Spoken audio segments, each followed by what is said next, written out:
বিসমিল্লাহির রহমানির রহিম। রব্বি ইশরাহ লি সাদরি ওয়া ইয়াসসির লি আমরি ওয়াহলুল উকদাতাম মিন লিসানি ইয়াফকাহু কাওলি। ইউনিভার্সিটি লেভেলের সাবজেক্ট সিলেকশনের আজকের পর্বে ইনশাআল্লাহ আমরা সয়েল সায়েন্স বা মাটির বিজ্ঞান সম্পর্কে জানার চেষ্টা করব।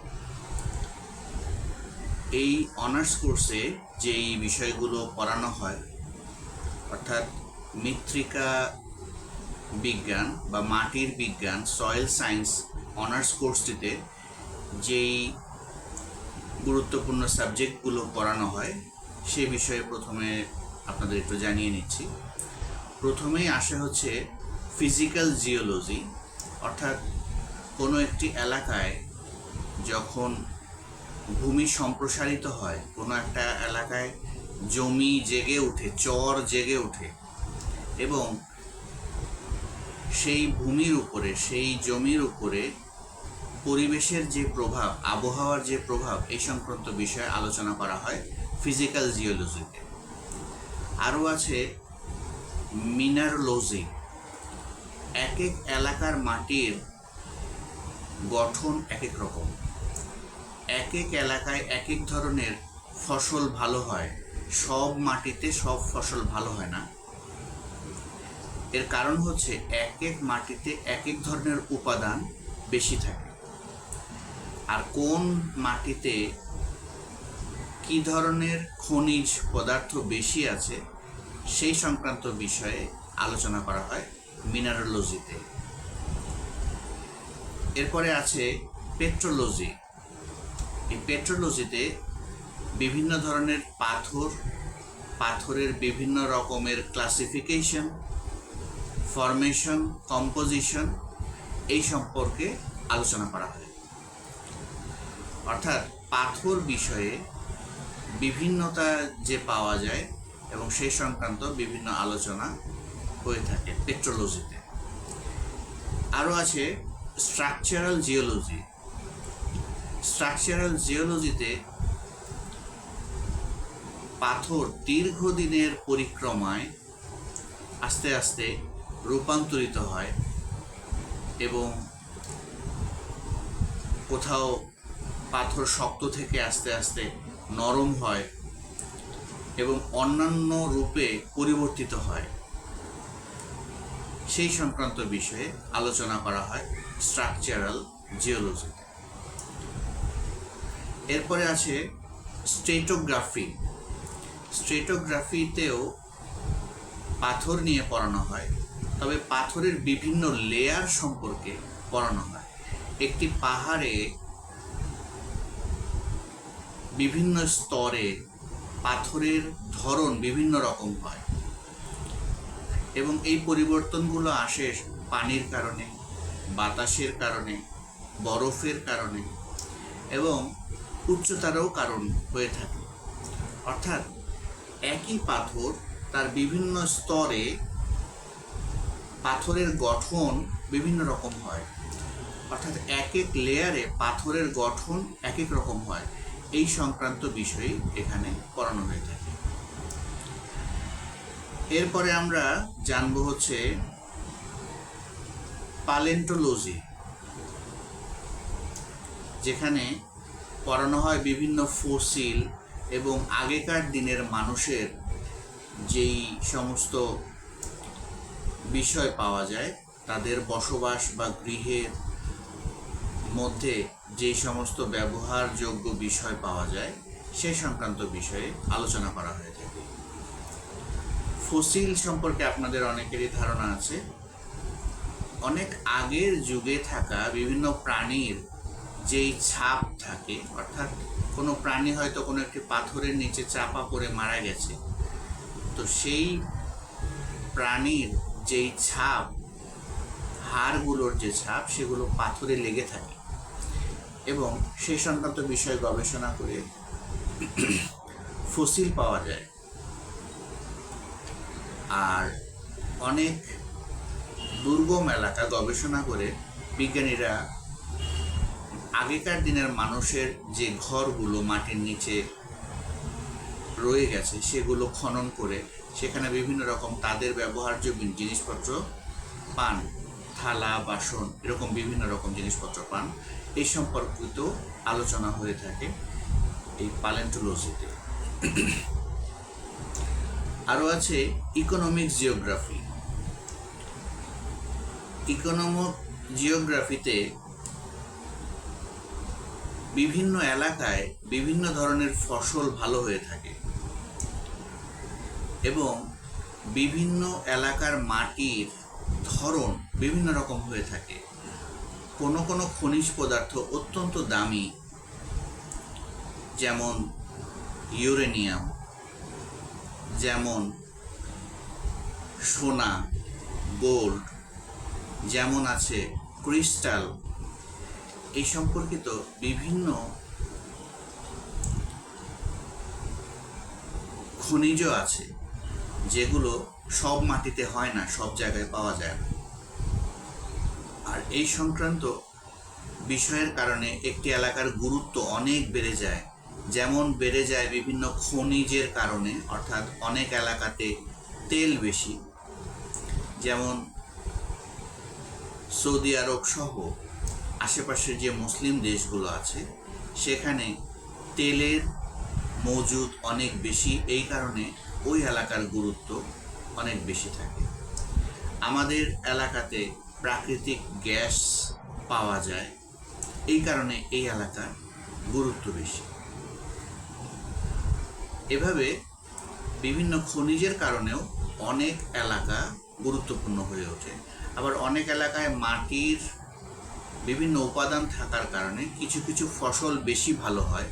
এ কারণে ব্যবসার কারণেও একটি এলাকার জিওলজিক্যাল যে ইম্পর্টেন্স সেইটা অনেক বেড়ে যায়। আর এই সংক্রান্ত বিষয়ে আলোচনা করা হয়ে থাকে ইকোনমিক জিওলজিতে।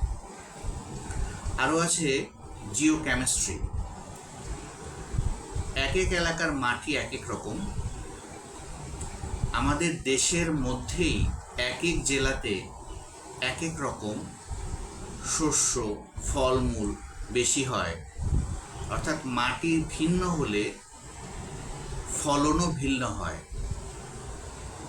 একটি উন্নত মানের গাছ একটি এলাকাতে হয়তো ভালো ফসল দেয়, তবে মাটি পরিবর্তন হয়ে ওই গাছটিকে যদি অন্য এলাকায় লাগানো হয় তাহলে সেটা ভালো ফলন নাও দিতে পারে।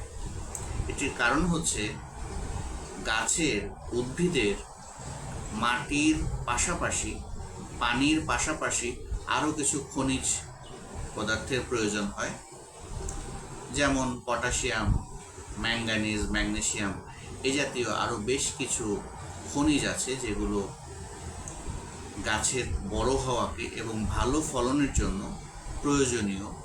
এবং এই অনুপাত এক এক এলাকার এক এক ধরনের মাটিতে এক এক।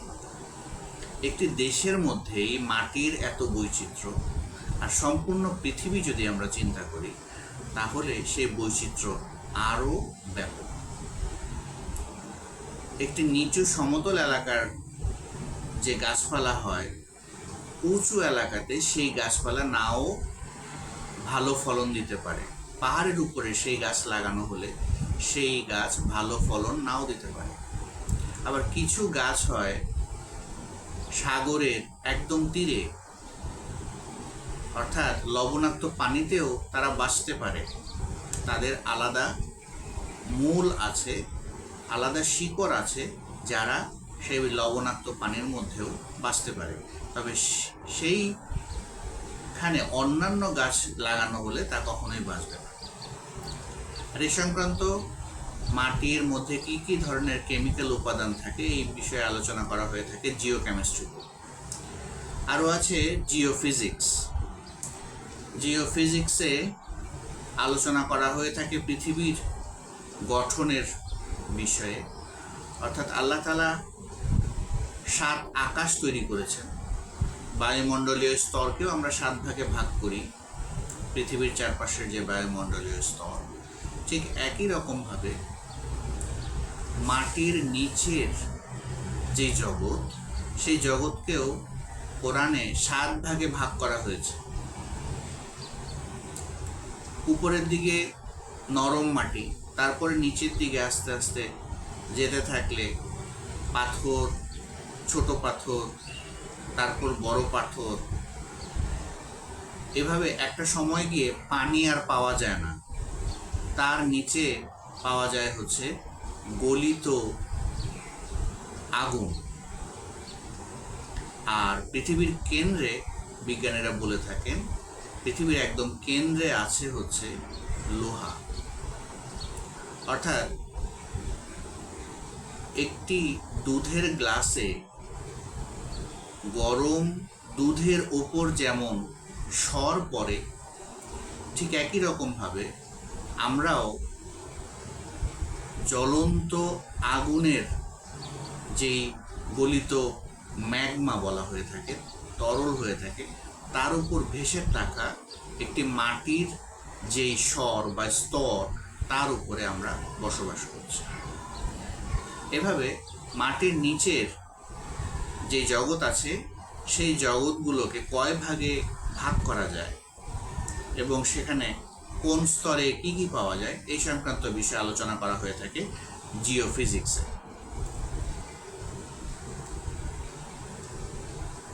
সয়েল সায়েন্সের সাথে আরও একটি অন্যতম বিষয় জড়িত, সেটি হচ্ছে হাইড্রোলজি। অর্থাৎ পৃথিবীতে পানি পাওয়া যায়, তবে চাঁদে, মঙ্গল, বুধে, শুক্র, শনিতে, ইউরেনাস, নেপচুন, এগুলোতে পানি নেই। আর পানি না থাকলে সেখানে জীবন থাকার সম্ভাবনা থাকে না। আমরা আগের দিনে মাটি খুঁড়ে নিচে যেতে পারতাম না, তবে বর্তমানে বিভিন্ন আধুনিক যন্ত্র আবিষ্কারের ফলে বিজ্ঞানীরা মাটি ভেদ করে অনেক নিচ পর্যন্ত গিয়েও পানির অস্তিত্ব পেয়েছেন। আর এই পানি ধারণ ক্ষমতা এক এক মাটির এক এক রকম। এঁটেল মাটি অনেক পানি ধারণ করতে পারে। দোআঁশ মাটি পানি সবসময় সংরক্ষণ করে গাছপালা এবং ফসলে তৈরিতে সাহায্য করতে পারে। তবে বেলে মাটিতে পানি নিচে চলে যায়, অর্থাৎ এদের পানি ধারণ ক্ষমতা কম। আর এইসব বিষয় থেকে এক এক এলাকার মাটির সাথে সে এলাকার পানি ধারণ ক্ষমতা এবং প্রাকৃতিক বৈচিত্র্যের সম্পর্ক আছে। এমনকি বাস্তু সংস্থান, অর্থাৎ একটি এলাকার মাটি যেমন, তার উপর নির্ভর করে ওই এলাকায় কি কি প্রাণী বাঁচতে পারে, কি কি উদ্ভিদ বাঁচতে পারে, কি কি ফলমূল হতে পারে, সেই বিষয়গুলো নির্ভর করে। অর্থাৎ সয়েল সায়েন্সের সাথে হাইড্রোলজি বা পানির যেই চক্র পৃথিবীতে আমরা পাই, তার গভীর সম্পর্ক আছে। এছাড়াও বর্তমানে সয়েল সায়েন্স এবং জিওলজিতে রিমোট সেন্সিং নামক একটি সাবজেক্ট পড়ানো হয়। আর এই সাবজেক্টের কাজ হচ্ছে স্যাটেলাইট থেকে অনেক উঁচু রেজলিউশনের ছবির মাধ্যমে পৃথিবীর যে বিভিন্ন রকম ভূমি আছে, তাদের একটি ভার্চুয়াল 3D ম্যাপ তৈরি করা। অর্থাৎ একটি এলাকার গঠন কেমন, সেই এলাকার ম্যাপ কেমন হবে, সেটি স্যাটেলাইট থেকে জুম করে উন্নত প্রযুক্তির মাধ্যমে সেটি একটি ভার্চুয়াল গঠন কম্পিউটারে তৈরি করা হয়। শুধু তাই নয়, একটি এলাকায় কোনো একটি বাড়ি সুনির্দিষ্ট করার জন্য সেই জায়গাকে ম্যাপের মধ্যে পিন আপ করার জন্য এই রিমোট সেন্সিং ব্যবহার করা হয়ে থাকে। এরপরে আমরা জানব ইঞ্জিনিয়ারিং জিওলজি। ইঞ্জিনিয়ারিং জিওলজিতে আলোচনা করা হয় কোনো একটি এলাকাকে যখন মানুষ কোনো একটি বিশেষ কাজে সুনির্দিষ্ট করে ফেলে, অর্থাৎ কোনো একটি এলাকায় কলকারখানা বেশি হবে, অথবা কোনো একটি এলাকায় পশুর খামার হবে, অথবা কোনো একটি এলাকায় শুধুমাত্র একটি বিশেষ প্রজাতির গাছ চাষ করা হবে, এই সংক্রান্ত বিষয় হলে ওই এলাকার মাটির ধরনের উপর কাজ করা হয়। ওই এলাকার মাটির আশেপাশে বিভিন্ন রকম ন্যাচারাল যে রিসোর্স থাকে, অর্থাৎ পানি, পাহাড়, মাটির উপাদান, এই সংক্রান্ত সার্বিক বিষয়ে চিন্তাভাবনা করে, ক্যালকুলেশন করে ওই এলাকাতে যে জিওলজিক্যাল ইঞ্জিনিয়ারিং চিন্তা করে ব্যবসা সফল হওয়া যাবে কিনা তা নির্ধারণ করা হয় এই ইঞ্জিনিয়ারিং জিওলজির মাধ্যমে। এছাড়াও আছে এনভায়রনমেন্টাল জিওলজি, অর্থাৎ মাটির সাথে সেই এলাকার উদ্ভিদ এবং জীববৈচিত্র্যের যেমন সম্পর্ক আছে, আর সেই উদ্ভিদ এবং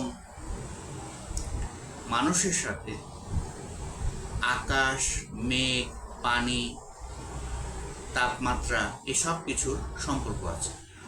অর্থাৎ মাটির সাথে আবহাওয়ার যে সম্পর্ক, পরিবেশের যে সম্পর্ক, সেই বিষয়ে আলোচনা করা হয়ে থাকে এনভায়রনমেন্টাল জিওলজিতে। এছাড়াও আছে সেডিমেন্টোলজি, অর্থাৎ বিভিন্ন ধরনের যেই পাথর সে সংক্রান্ত আলোচনা। আরও আছে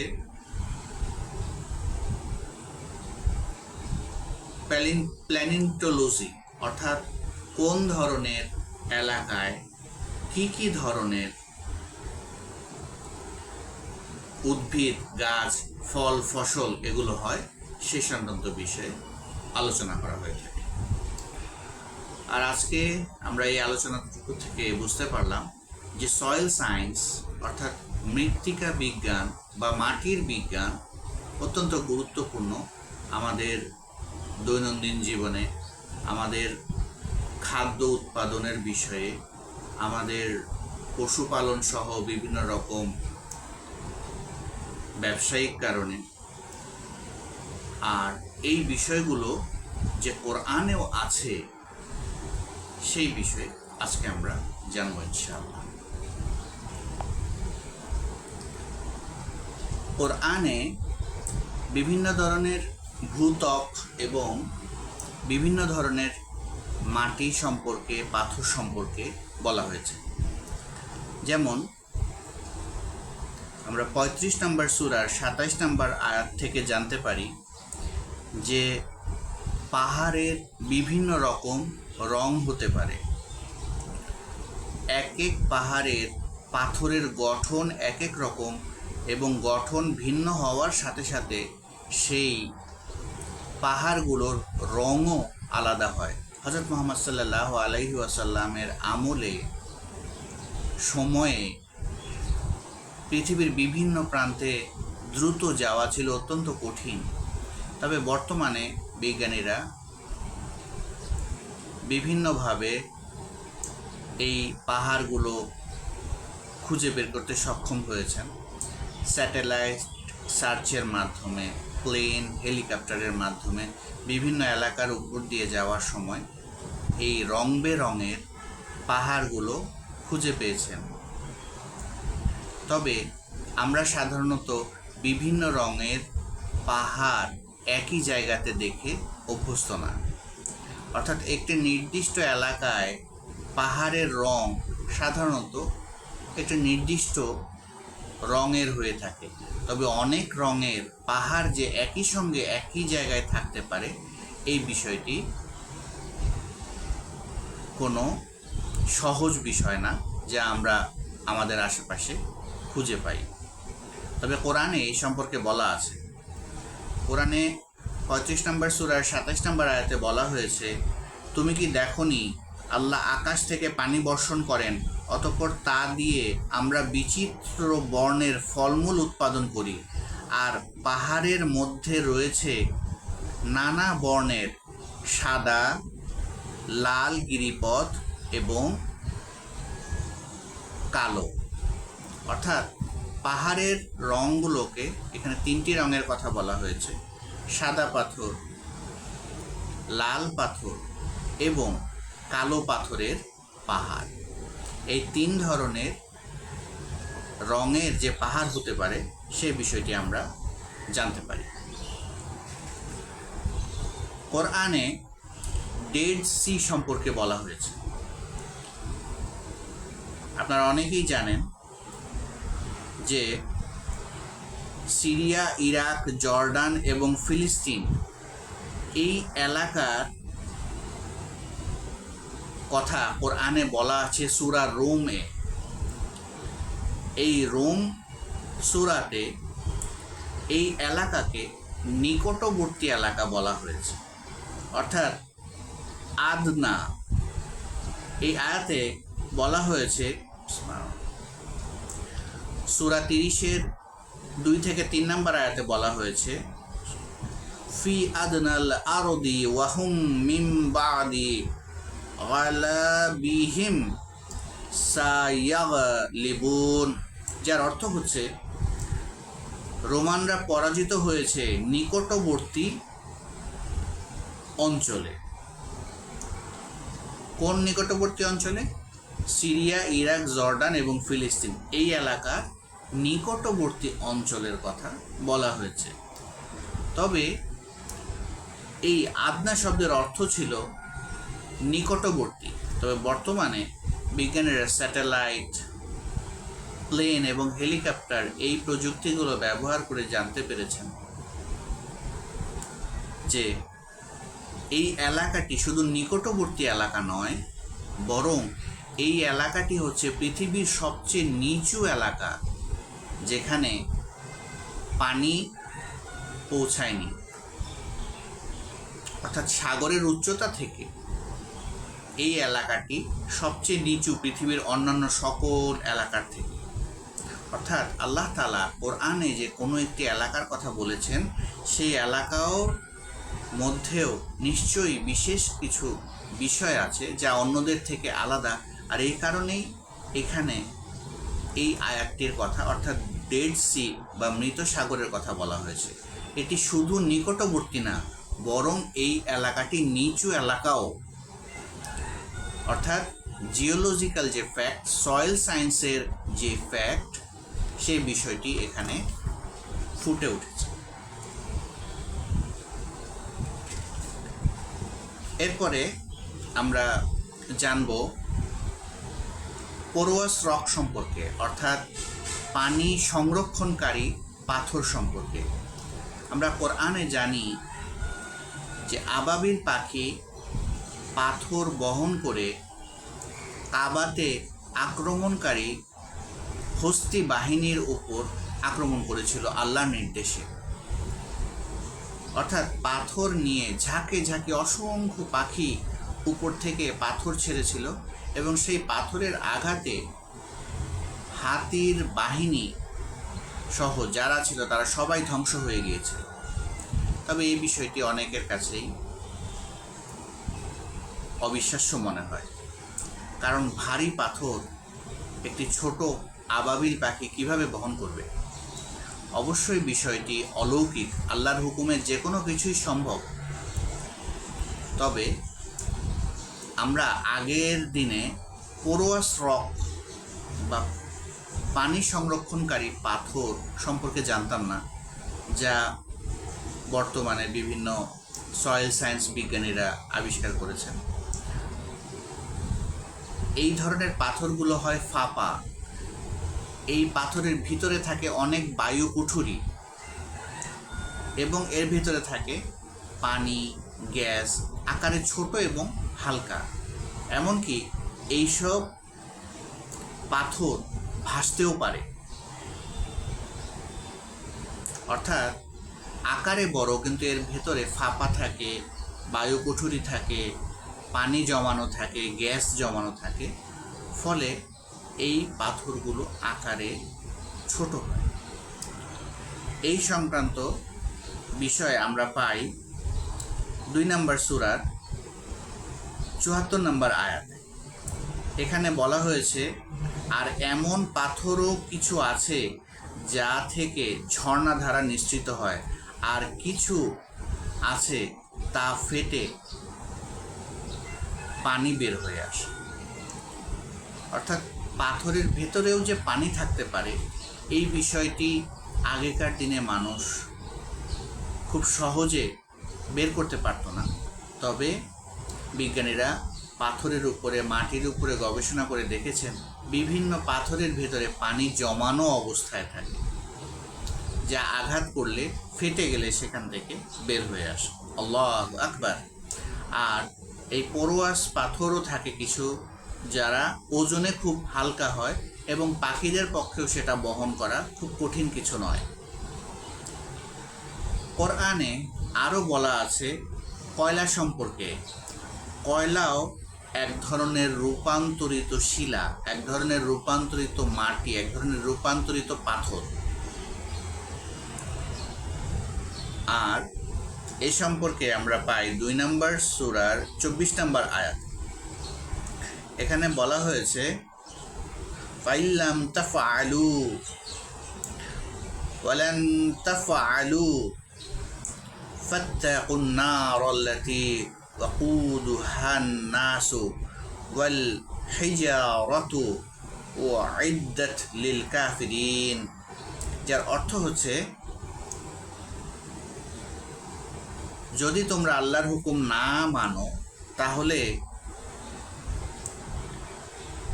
জাহান্নামকে ভয় করো, সেই জাহান্নামকে ভয় করো যেই জাহান্নামের জ্বালানি হবে মানুষ এবং পাথর। এখানে জাহান্নামের জ্বালানিকে পাথর না বলে তেল বলা হতে পারত, তেল না বলে গ্যাস বলা হতে পারত, শুকনো কাঠ বলা হতে পারত, কিন্তু এগুলো কিছুই বলা হয়নি। বরং বলা হয়েছে জাহান্নামের জ্বালানি হবে মানুষ এবং পাথর। এখানে পাথর বলার অন্যতম কারণ হচ্ছে পাথরের গলনাঙ্ক অত্যন্ত উচ্চ, আর লোহার গলনাঙ্ক অত্যন্ত উচ্চ। অর্থাৎ পাথর গলতে অনেক তাপের প্রয়োজন হয়, আর জাহান্নামে পাথরগুলো থাকবে তরল বা গলিত, যেমন কিনা আমাদের পৃথিবীর ভেতরে পাথরগুলো গলিত অবস্থায়, তরল অবস্থায় আছে। আল্লাহ আমাদের রক্ষা করুন, আল্লাহ আমাদের বোঝার শক্তি দিন এবং জাহান্নামকে সেইভাবে ভয় করার তৌফিক দিন যেভাবে ভয় করা উচিত। আর দীর্ঘদিন একটি এলাকায় মাটির নিচে গাছপালা, প্রাণী এসব জমে থাকতে থাকতে সেখানে প্রচণ্ড চাপের সৃষ্টি হয়, আর অনেক ক্ষেত্রে এই গাছপালাগুলো এবং অন্যান্য যে সমস্ত প্রাণী আছে সেগুলো গলে তেল, গ্যাস এবং কয়লা এই জাতীয় বিভিন্ন রকম জীবাশ্ম জ্বালানি তৈরি হয়। জ্বালানি 2 রকম। কিছু জ্বালানি আছে যেগুলো প্রাণী এবং উদ্ভিদ থেকে তৈরি হয়, আর কিছু জ্বালানি আছে যেগুলো প্রাকৃতিকভাবে তৈরি হয়, অর্থাৎ যেগুলো তৈরি হওয়ার জন্য প্রাণী বা উদ্ভিদ লাগে না। কোরআনে পাথরের ফাটল সম্পর্কে বলা হয়েছে। 2 নম্বর সূরার 74 নম্বর আয়াতে 3 ধরনের পাথরের কথা বলা হয়েছে। কিছু পাথর আছে যেগুলো থেকে পানি এমনিতেই বের হয়, এটি হচ্ছে প্রথম ধরনের পাথর। কিছু পাথর আছে যেগুলোতে আঘাত করতে হয়, আঘাত করার পরে তার ভেতরে থাকা পানি বের হয়ে আসে। আর কিছু পাথর আপনা আপনি নিজের থেকেই আল্লাহর হুকুমে, আল্লাহকে ভয় পেয়ে ফেটে যায়। অর্থাৎ এই 3 ধরনের পাথরের কথা এখানে বলা আছে। অর্থাৎ পাথরের যে বিভিন্ন রকম আছে সেই বিষয়টিও আমরা এখান থেকে জানতে পারি।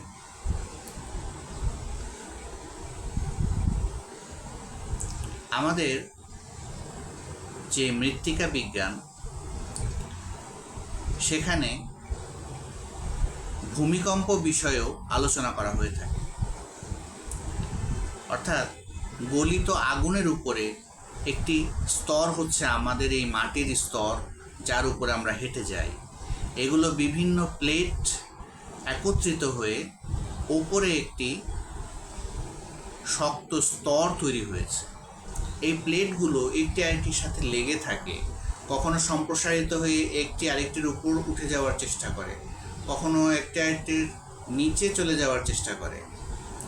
এভাবে বিভিন্ন প্লেটের মধ্যে যখন সংকোচন প্রসারণ হয় তখন ভূমিকম্প সৃষ্টি হয়। আর এই বিষয়ে কোরআনে বলা হয়েছে অত্যন্ত নিখুঁতভাবে, যা আগের দিনে আবিষ্কার করা ছিল অসম্ভব। সূরা 67 এর 16 নম্বর আয়াতে বলা হয়েছে,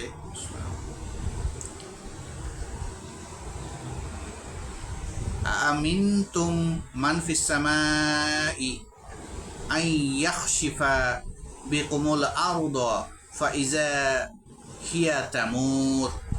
যার অর্থ হচ্ছে, তোমরা কি এ থেকে নির্ভয় হয়েছো? যিনি আসমানে রয়েছেন তিনি কি তোমাদেরকে সহ জমিন ধসিয়ে দেবেন, অতঃপর তা হঠাৎ করেই থরথর কাঁপতে থাকবে?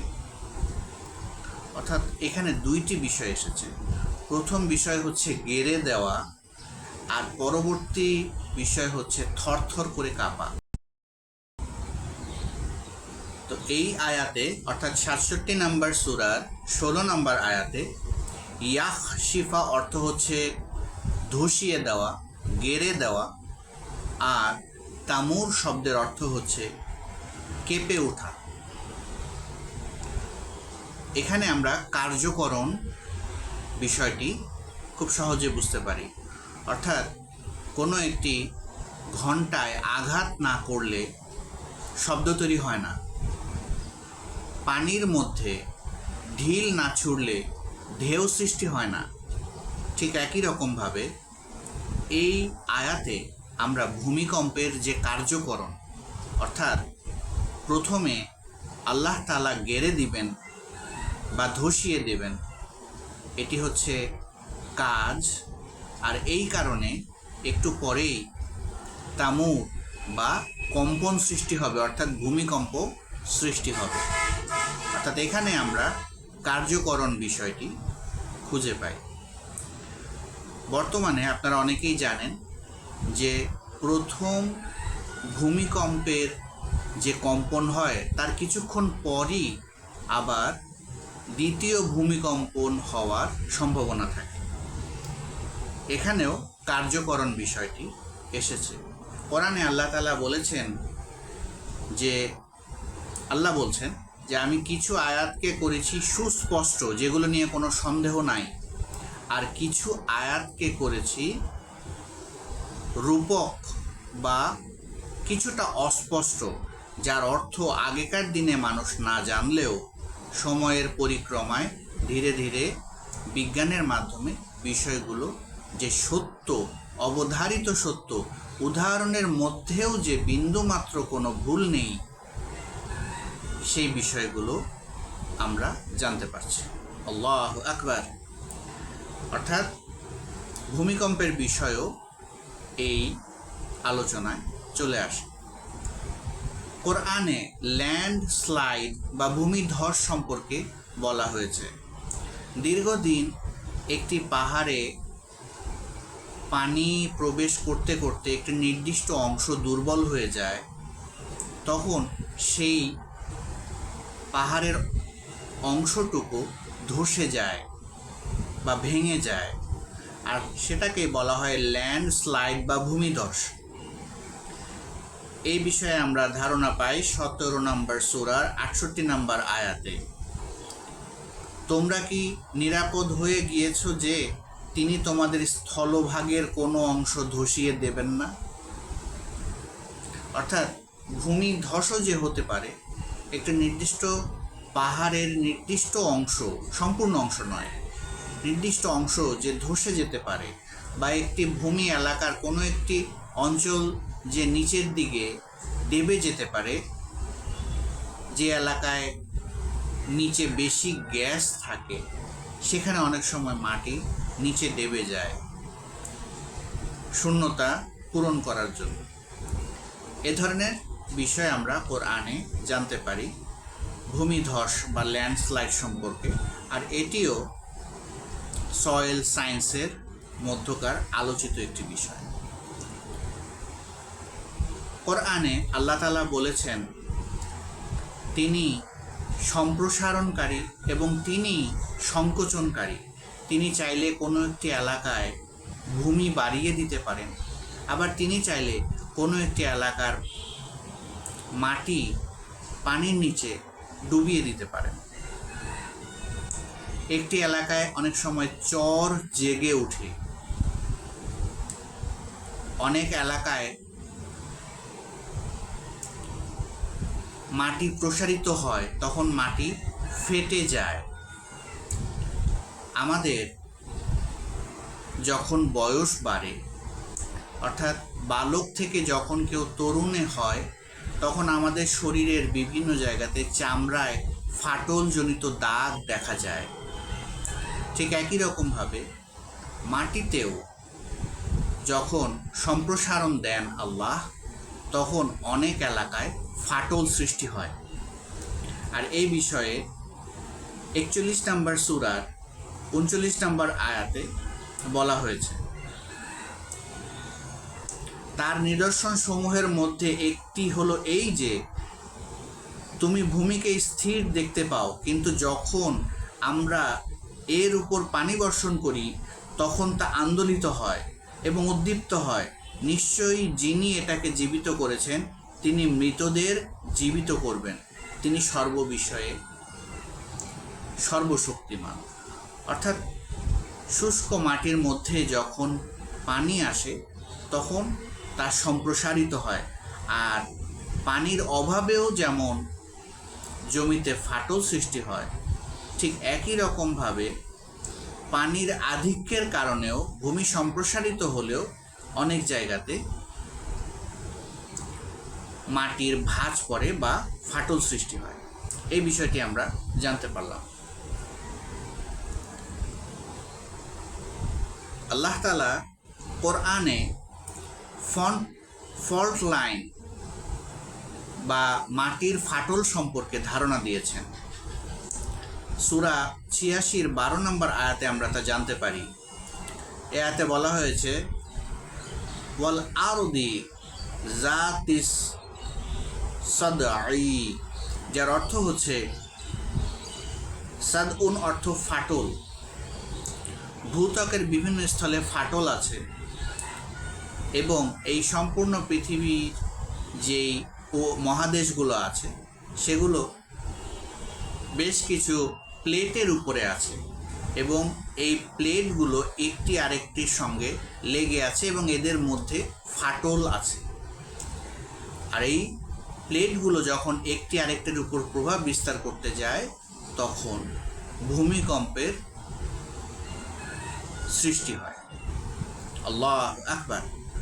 অর্থাৎ কোরআনে সয়েল সায়েন্স, জিওলজি এই সংক্রান্ত বিষয়ে যে অনেক বড় বড় তথ্য খুব ছোট আকারে দিয়ে দেয়া আছে, সে বিষয়গুলো আমরা জানতে পারলাম। কোরআনে আল্লাহ তাআলা একই আয়াতের মধ্যে আকাশ, মাটি এবং মাটির নিচের যে জগৎ, এই তিনটি অবস্থার কথাই একই আয়াতে বলেছেন। আর সেই আয়াতটি হচ্ছে 20 নম্বর সূরার 6 নম্বর আয়াত। এখানে আল্লাহ তাআলা বলেছেন আকাশে, মাটিতে আকাশ এবং মাটির মধ্যবর্তী স্থানে এবং মাটির নিচে যা সিক্ত অবস্থায় বা ভেজা অবস্থায় আছে সব তারই।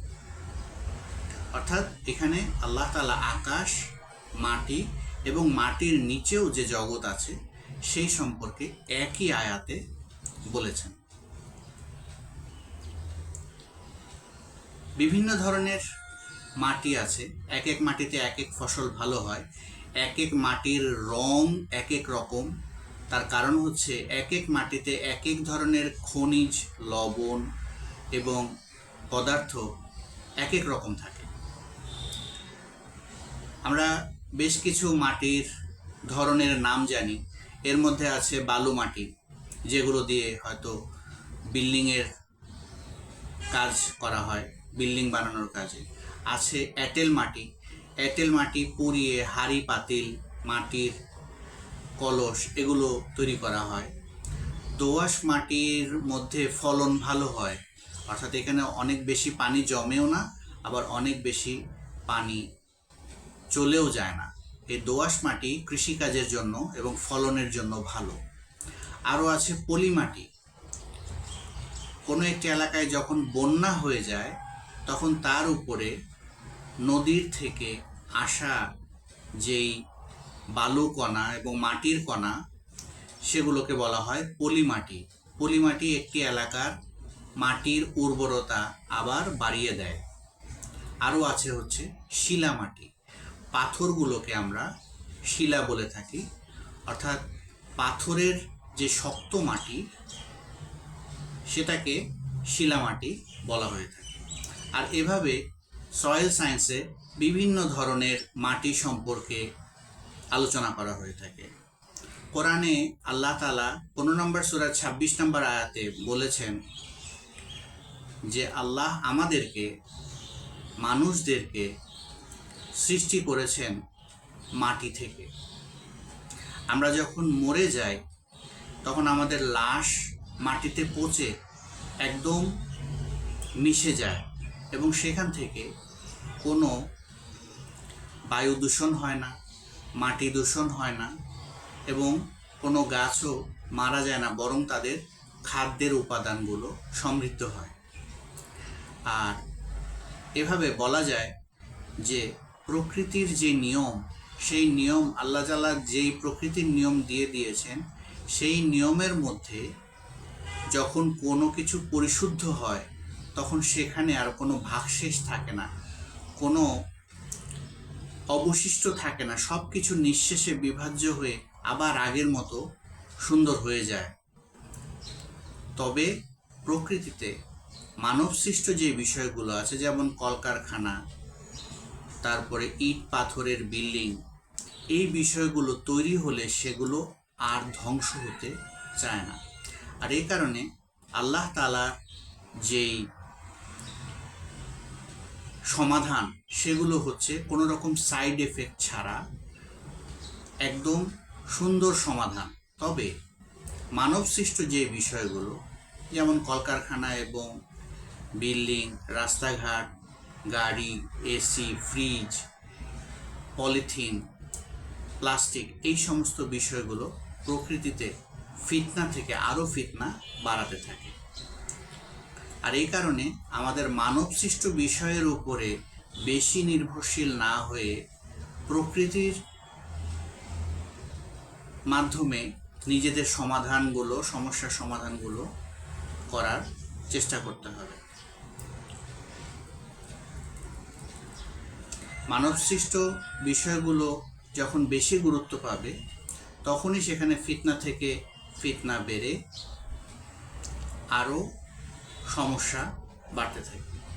এবং একসময় দেখা যায় ইন্ডাস্ট্রিয়ালাইজেশন রেভলিউশন, শিল্প বিপ্লব এবং এই সমস্ত কারণে ইয়াজুজ মাজুজ এর কথা বলা হয় এবং একই সঙ্গে কলকারখানা, গাড়ি, এসি, ফ্রিজ, বিদ্যুতের অতি ব্যবহার, জ্বালানির অতি ব্যবহার, এগুলোর কারণে যে সমাধানগুলো আসে তা হয় ভয়ঙ্কর এবং কিয়ামত নিয়ে আসার মতো অবস্থা তৈরি হয় এবং প্রচণ্ড তাপের সৃষ্টি হয়।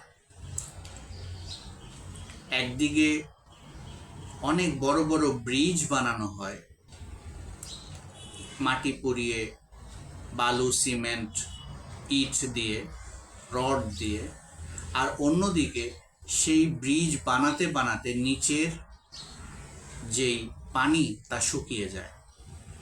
অর্থাৎ যখন কেউ বানায় অসৎ উদ্দেশ্যে, সেই উদ্দেশ্য অসৎ হওয়ার কারণে ব্রিজ হতে যে সময় লাগে সেই সময়ের মধ্যে নিচের পানি শুকিয়ে ধু ধু মরুভূমি হয়ে যায়। অর্থাৎ একটি দিকে নজর দিলে অন্য বিষয়গুলো উপেক্ষিত হয়। সূরা বাকারার ৭৪ নম্বর আয়াতে পাথরের কথা বলা হয়েছে। ৩ ধরনের পাথরের কথা বলা হয়েছে। একটি এলাকার মাটির উপরে নির্ভর করে ওই এলাকার খাদ্যচক্র। সাগরের খাদ্যচক্র আলাদা, মাটির উপরের খাদ্যচক্র আলাদা, পাহাড়ের উপরের খাদ্যচক্র আলাদা। সাগরের পাশে আমাদের যে সুন্দরবন আছে, এই লবণাক্ত পানির পাশে যে বন পাওয়া যায়, যে মাটি পাওয়া যায়, সেখানকার খাদ্যচক্র আলাদা। নর্মালি আমরা খাদ্যচক্র সম্পর্কে জানি, সেটা হচ্ছে ঘাস খায় হচ্ছে ঘাস ফড়িং। ঘাস ফড়িং জাতীয় ছোট প্রাণীগুলোকে খায় হচ্ছে ইঁদুর। ইঁদুরকে খায় হচ্ছে সাপ। সাপকে খায় হচ্ছে ঈগল পাখি। আর ঈগল পাখি যখন মারা যে মাটিতে পড়ে, তখন সেগুলোকে মাটির সাথে মিশিয়ে দেয় ছোট ছোট অণুজীব, ভাইরাস, ব্যাকটেরিয়া, এগুলো মাটির সাথে পচিয়ে দেয়। তখন সেখানেই আবার নতুন করে গাছ তৈরি হয়। আর এইভাবেই একটি এলাকার বাস্তুসংস্থান নির্ভর করে। আর এই বাস্তুসংস্থানের উপরে মাটির প্রভাব অত্যন্ত বেশি। আল্লাহ কোরআনে সয়েল সায়েন্সের বিভিন্ন বিষয় সম্পর্কে অনেক গুরুত্বপূর্ণ তথ্য দিয়েছেন। মাটির সঙ্গে পানি থাকা অত্যন্ত জরুরি। পানি না থাকলে ওই এলাকায় প্রাণী বসবাস করতে পারে না। যেমন মরুভূমি এলাকায় প্রাণী সাধারণত কম থাকে। চাঁদে এবং অন্য গ্রহে পানি নাই, আর যেখানে পানি নাই সেখানে প্রাণী থাকারও সম্ভাবনা খুবই সামান্য। আল্লাহ তাআলা 16 নম্বর সূরার 65 নম্বর আয়াতে বলেছেন, আমি সব প্রাণী সৃষ্টি করেছি পানি থেকে, ওয়াটার থেকে। আর এখানে জীবনের একটি অন্যতম উৎস যে পানি, সে বিষয়টি আমরা জানতে পারি। আর সয়েল সায়েন্সেরও একটি গুরুত্বপূর্ণ অধ্যায় হচ্ছে হাইড্রোলজি, যেখানে কোন মাটিতে কী ধরনের পানির ধারণ ক্ষমতা সে সংক্রান্ত বিষয়ে আলোচনা করা হয়। আল্লাহ তাআলা 65 নম্বর সূরার 12 নম্বর আয়াতে বলেছেন যে আল্লাহ আকাশকে 7টি স্তরে সৃষ্টি করেছেন এবং জমিন বা মাটির নিচেও 7টি স্তর আছে। আকাশেও 7টি স্তর এবং মাটির নিচেও 7টি স্তর। আকাশে যেমন বায়ুমণ্ডলীয় যে স্তর, সেগুলোকে আমরা 7 ভাগে ভাগ করে পড়ে থাকি, অর্থাৎ ট্রপোস্ফিয়ার, স্ট্র্যাটোস্ফিয়ার, ওজোনোস্ফিয়ার। এভাবে যে বায়ুমণ্ডলীয় স্তরগুলো আছে, ঠিক একই রকমভাবে মাটির থেকে নিচের দিকে আমরা যখন যাই, তখনও প্রথমে মাটির কণা থাকে, তারপরে থাকে হচ্ছে ছোট পাথর, তারপরে বড় পাথর। এভাবে আস্তে আস্তে আরও নিচে গেলে দেখা যায় হচ্ছে গলিত পাথর, তার নিচে একদম তরল, একদম কেন্দ্রে থাকে হচ্ছে লোহা।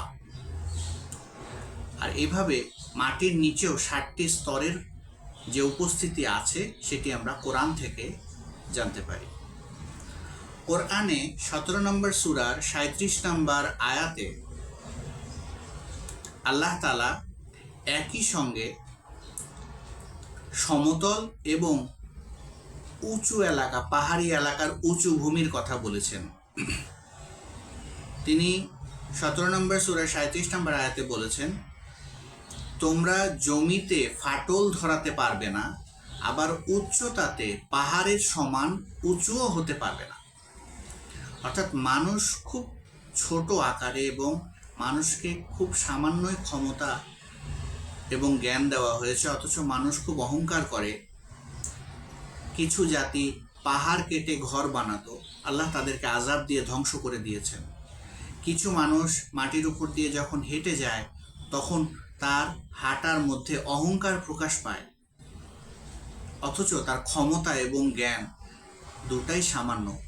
আর এই সমস্ত ক্ষেত্রে আল্লাহ তাআলা আল্লাহর যে বড় সৃষ্টি সেগুলোর দিকে লক্ষ্য করতে বলেছেন। যেমন বড় সৃষ্টির মধ্যে আছে পাহাড়, সাগর, আকাশের মেঘ, আকাশের তারা।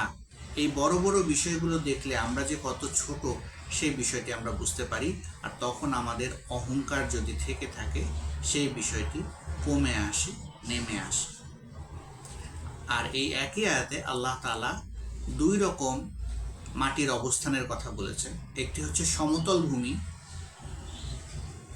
আর আরেকটি হচ্ছে পাহাড়ের উঁচু ভূমি। অর্থাৎ জমিতে তোমরা ফাটলও ধরাতে পারবে না, আর উচ্চতাতে পাহাড়ের সমানও উঁচু হতে পারবে না।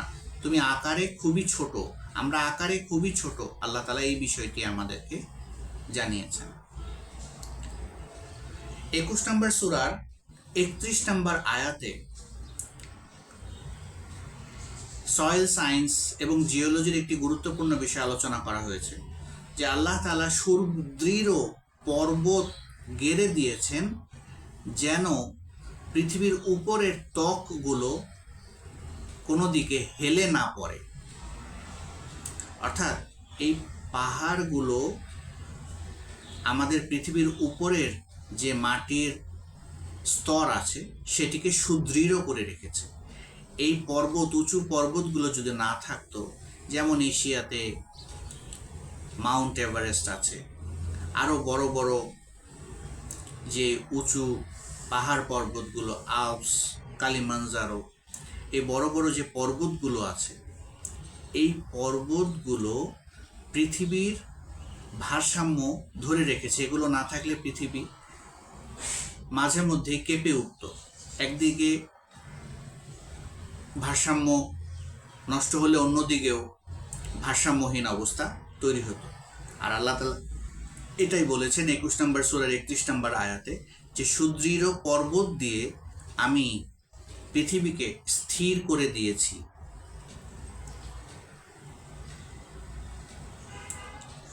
আমরা মানুষ ছোট হতে পারি, তবে আল্লাহ তাআলা সকল সৃষ্টির উপরে আমাদেরকে নেয়ামত দিয়েছেন।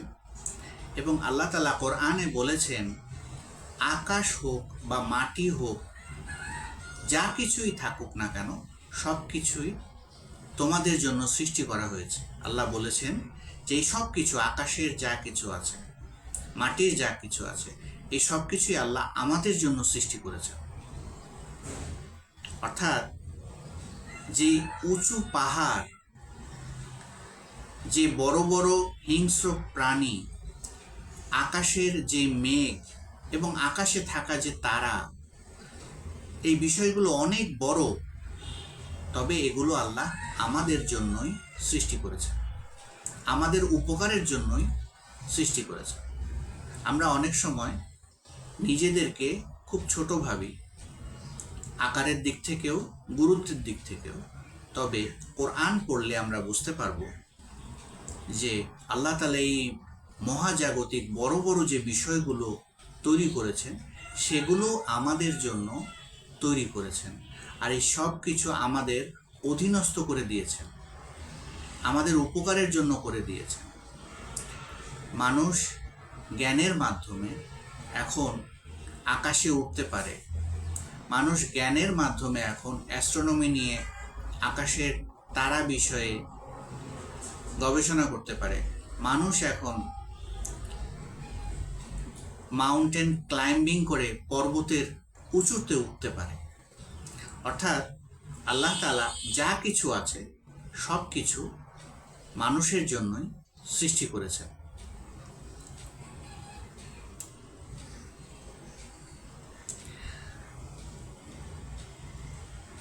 কোরআনে আল্লাহ তাআলা মানুষ সৃষ্টির কথা বিষয়ে 3টি বিষয় বলেছেন।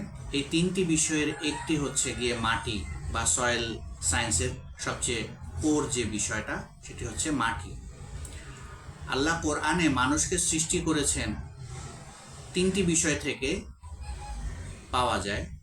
একটি হচ্ছে মাটি, একটি হচ্ছে পানি, আরেকটি হচ্ছে স্পার্ম বা বীর্য। এই 3টি বিষয় থেকে আল্লাহ তাআলা মানুষকে সৃষ্টি করেছেন। আর মানুষের শরীর মাটিতে একদম পচে যায়। মানুষের শরীরে যতগুলো উপাদান আছে সে সবগুলো উপাদানই মাটিতে পাওয়া যায়। কোরআনে আল্লাহ তাআলা মাটির কথা আরও বলেছেন যে আল্লাহ পৃথিবীকে করেছেন উট পাখির ডিমের মতো। ওয়াল আরদা জালিকা দাহাহা, অর্থাৎ ৭৯ নম্বর সূরা ৩০ নম্বর আয়াতে আল্লাহ তাআলা বলেছেন পৃথিবী সমতল না। একসময় মানুষ ভাবত সব পৃথিবীর সম্পূর্ণ অংশই বোধহয় সমতল, তবে মানুষ এখন জানতে পেরেছে যে পৃথিবী আসলে সমতল নয়, বরং গোলাকার এবং উট পাখির ডিমের মতো। ওয়াল আরদা জালিকা দাহাহা, আর এই বিষয়টিও একসময় মানুষের কাছে ছিল অজানা। আমরা যখন অনেক উপর থেকে দেখি তখন বুঝতে পারি পৃথিবী গোলাকার, তবে আমরা যখন রাস্তায় হেঁটে চলি তখন আমাদের কাছে মনে হয় যে পৃথিবী একটি সমতল বিষয়। কোরআনে আল্লাহ তাআলা মাটির শব্দটির কয়েকটি ভাবে আমাদেরকে বলেছেন। যেমন আর্থ, আর্থ অর্থ পৃথিবী বলা হয়, মাটিও বলা হয়। ওয়াল আরদা জালিকা দাহাহা। কোরআনে আরেকটি জায়গায় বলা হয়েছে তুরাব, অর্থাৎ ডাস্ট বা ধুলা। মাটিকে তুরাব নামেও বলা হয়েছে। কোরআনে বলা হয়েছে তিন, অর্থাৎ কাদা মাটি। মাটির আরেকটি ফর্ম হচ্ছে কাদা মাটি, কোরআনে যা বলা হয়েছে তিন নামে। কোরআনে আরও বলা আছে সালসালা, এটিও মাটির আরেকটি ফর্ম, মাটির আরেকটি রূপ। অর্থাৎ কোরআনে আমরা এই 4 রকমের মাটির ধরন পাই: আর্দ, তুরাব, তিন, সালসালা।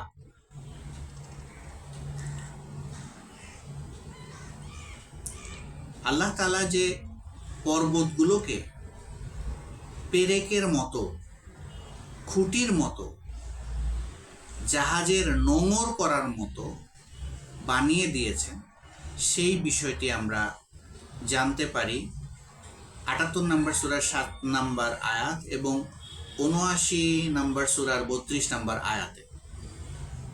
অর্থাৎ পর্বতগুলো যে পেরেক এর মতো কাজ করে, অর্থাৎ একটি পেরেকের বেশিরভাগ অংশ দেয়ালের ভিতরে ঢুকানো থাকে, অল্প একটু অংশ বাইরে থাকে।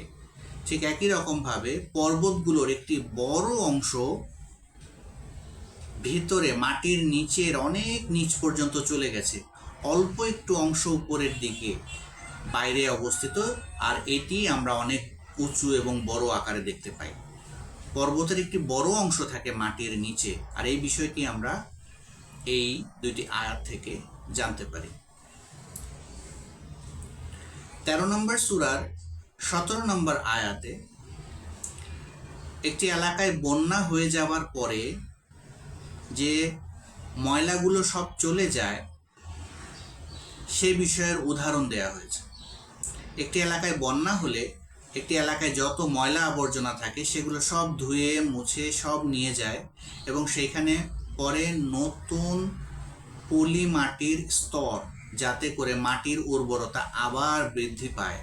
যদি মাঝে মধ্যে বন্যা না হতো তাহলে মাটির উর্বরতা ফিরে আসতো না এবং গাছগাছালিতে আর কোনো ফসলও হতো না।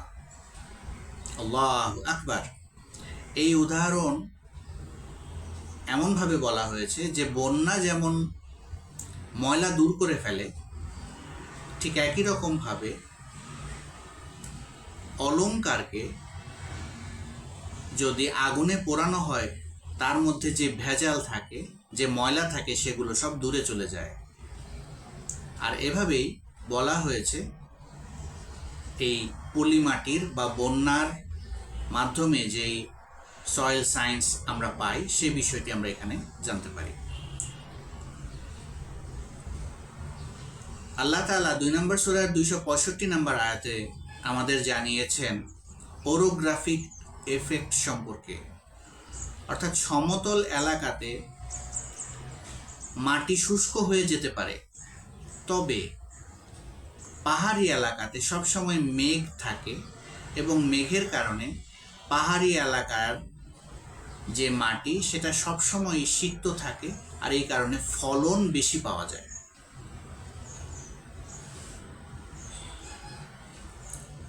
আল্লাহ আমাদেরকে 2 নম্বর সূরার 264 নম্বর আয়াতে জানিয়েছেন যে দীর্ঘদিনের প্রক্রিয়ায় বৃষ্টি হতে হতে, পাহাড়ের ঘর্ষণে, আবার ঠান্ডা হওয়ার কারণে, বরফ জমার কারণে, বিভিন্ন কারণে পাথর অমসৃণ যেগুলো, সেগুলো আস্তে আস্তে মসৃণ হতে থাকে। মসৃণ হয়ে একসময় সেখানে আলো রিফ্লেক্ট করার মতো মসৃণতা তৈরি হয়। তবে এই বিষয়গুলো দীর্ঘদিনের পরিক্রমায় ঘটে। 5 বছর, 10 বছর, 15-20 বছর হয়তো লেগে যায় এই অমসৃণ পাথর বৃষ্টির মাধ্যমে বা বাতাসের মাধ্যমে ঘর্ষণ হতে হতে মসৃণ হতে। তবে এই বিষয়টি আমরা জানতে পারি এই 2 নম্বর সূরার 264 নম্বর আয়াত। 2 নম্বর সূরার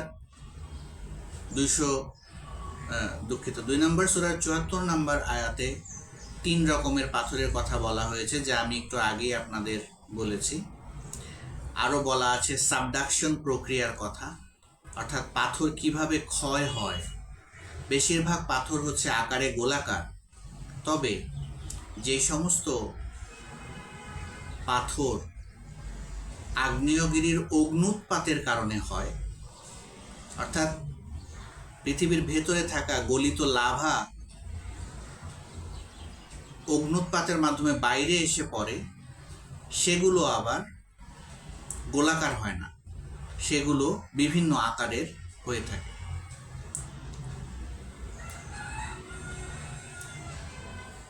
আমরা 28 নম্বর সূরার 38 নম্বর আয়াত থেকে জানতে পারি আমরা বর্তমানে যেই মাটির ঘর বানাই, এই ঘরগুলো, এই প্রযুক্তিগুলো অনেক আগেও ছিল।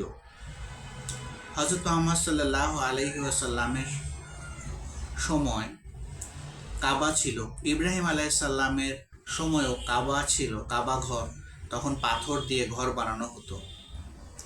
ফেরাউনের সময়ও পিরামিড তৈরির জন্য মাটি পুড়িয়ে বড় বড় ইট বানানো হতো, সেই প্রযুক্তিও ছিল। এবং তখনকার যে পিরামিডের পাথরের মাঝখানের যে পদার্থগুলো, অর্থাৎ সিমেন্ট জাতীয় যে পদার্থ, সেগুলো পরীক্ষা করেও উন্নতি প্রযুক্তির বিষয় আমরা জানতে পারি।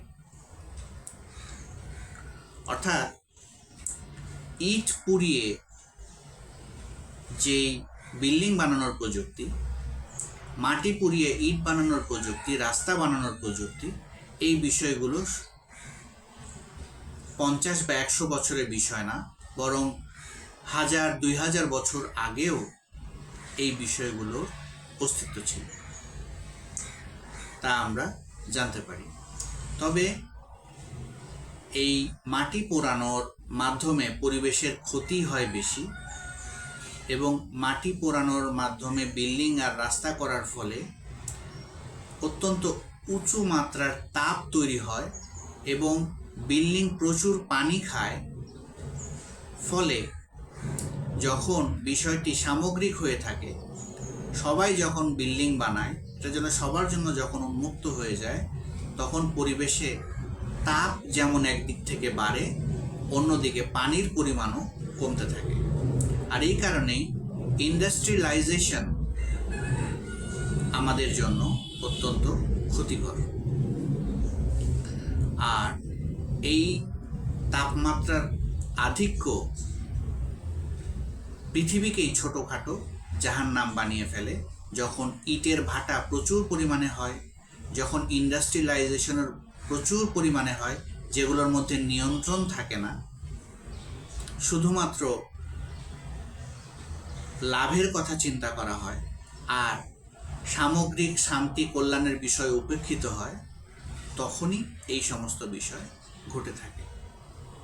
আর এই জন্যে কোরআনে বলা হয়েছে, এই সব কিছুই তোমাদের হাতের ফলাফল, তোমাদের কর্মের ফলাফল। তোমরা অল্পে সন্তুষ্ট থাকতে পারতে, কিন্তু তা না করে যেমন ইচ্ছা তেমন মাটি পোড়ানো এবং যেমন ইচ্ছা তেমন পানি ব্যবহার করে তোমরাই তোমাদের এই সুন্দর পৃথিবীকে জাহান্নাম বানিয়ে ফেলো। কোরআনে 15 নম্বর সূরার 74 নম্বর আয়াতে মাটি উল্টিয়ে গেড়ে দেওয়ার কথা বলা হয়েছে। আল্লাহ তাআলা বিভিন্ন জাতিকে বিভিন্ন অপরাধের কারণে বিভিন্ন রকম শাস্তি দিয়েছেন। এর মধ্যে সয়েল সায়েন্সের সঙ্গে যেই শাস্তিটি সম্পর্কিত পাওয়া যায়, সেটি হচ্ছে একটি এলাকার মাটি উল্টিয়ে আবার সেটি ডাবিয়ে দিয়েছেন আল্লাহ শাস্তি হিসেবে। আর এই বিষয়টি আমরা 15 নম্বর সূরার 74 নম্বর আয়াতে জানতে পারি। কোরআনে আরও একটি শাস্তির কথা বলা হয়েছে, সেটি হচ্ছে আগুনের বৃষ্টি। 26 নম্বর সূরার 173 নম্বর আয়াতে, এই আয়াতে আকাশ থেকে আগুনের বৃষ্টির কথা পাওয়া যায়। আগুনের অগ্নুৎপাতের ফলে পৃথিবীর ভেতরে থাকা অনেক পাথর বেরিয়ে আসে, এটি এক ধরনের আগুনের বৃষ্টি হতে পারে। আর আরেকটি আগুনের বৃষ্টি হচ্ছে যখন কলকারখানা এবং কালো ধোঁয়া অত্যন্ত বেড়ে যায়, তখন সেগুলো মেঘের সাথে মিশে, পানির সাথে মিশে অ্যাসিড তৈরি করে এবং সেই অ্যাসিডগুলো আমাদের শরীরের উপরে যখন পড়ে, তখন আমাদের শরীরেও বিভিন্ন রকম অসুখ এবং বিভিন্ন রকম খারাপ রকমের প্রতিক্রিয়া আমরা বুঝতে পারি। আর এভাবে 15 নম্বর সূরার 74 নম্বর আয়াত এবং 26 নম্বর সূরার 173 নম্বর আয়াতে আল্লাহ তাআলা আগুন বৃষ্টি এবং মাটি উল্টানো এই দুইটি উদাহরণ দিয়েছেন, যা সয়েল সায়েন্সের সঙ্গে সম্পর্কিত। উঁচু ভূমি নিরাপত্তার একটি গুরুত্বপূর্ণ অংশ। সূরা 3 অর্থাৎ 95 নম্বর সূরা 3 নম্বর আয়াতে আল্লাহ তাআলা বলেছেন, ওয়াতিনি ওয়াজাইতুনি ওয়াতুরি সিনিনা ওয়া হাযাল বালাদিল আমিন। অর্থাৎ সিনাই পর্বত বলার পরেই নিরাপদ নগরীর কথা বলেছেন। অনেক এলাকাতে পাহাড় হচ্ছে নিরাপত্তার একটি জায়গা। পাহাড়ের কারণে আশেপাশের অনেক দেশ সেখানে আক্রমণ করতে ভয় পায়। আর এই কারণে যেমন ইচ্ছা তেমন পাহাড় কাটা ঠিক না। আল্লাহ তাআলা পৃথিবীতে এমন অনেক নেয়ামত দিয়েছেন যেগুলো পরিমাণে অসীম, কিন্তু মানুষের যথেচ্ছা ব্যবহারের কারণে জিনিসগুলো সসীম বা কমে এসে। এর মধ্যে আছে পানি, এর মধ্যে আছে মাটি, এর মধ্যে আছে পাহাড় এবং পাথর কাটা। এগুলোর ফলে বিষয়গুলো অসীম।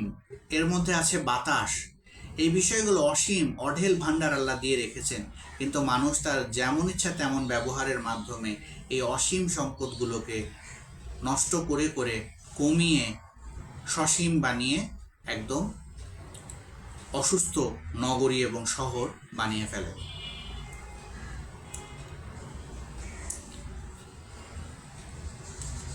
যুদ্ধের ক্ষেত্রে এই পাহাড় একটি দেশের নিরাপত্তার একটি বড় অংশ, আর এই জন্য যেমন ইচ্ছা যখন ইচ্ছা মানুষের এই পাহাড় কাটা ঠিক না। মাটির ধরন অনুযায়ী অনেক বড় বড় বিষয়ও নির্ভর করে। যেমন বেলে মাটিতে ব্রেক করা সহজ, তবে পিচ্ছিল মাটিতে আঠালো মাটিতে ব্রেক করা অনেক কঠিন। আপনি অনেক দ্রুত দৌড়ে গিয়ে বেলে মাটিতে খুব সহজে ব্রেক করে নিজেকে থামাতে পারবেন, তবে আপনি অনেক দ্রুত দৌড়ে গিয়ে পিচ্ছিল বা আঠালো মাটিতে নিজেকে ব্রেক করে আটকে রাখতে পারবেন না। যুদ্ধের ক্ষেত্রেও অনেক সময় এই বিষয়টি লক্ষ্য করা হয়, অর্থাৎ সিদ্ধান্তের কারণে অনেক সময় খারাপ পরিণতি নেমে আসে। একটি মাঠের একদিকে বালু, অন্যদিকে আঠালো মাটি, দুই পক্ষ যুদ্ধ শুরু করলো, কিন্তু হঠাৎ করে বৃষ্টি নেমে আসলো যুদ্ধের সময়। তখন সেখানে যারা বালু মাটিতে ছিল তারা বেশি সুবিধা পাবে, কারণ তারা ব্রেক করতে পারবে, যেমন ইচ্ছা তেমন নড়তে পারবে। কিন্তু আঠালো মাটিতে যারা থাকবে তারা পিচ্ছিল খেয়ে সেখানে পড়ে যাবে, আক্রমণ করা তো অনেক দূরের ব্যাপার।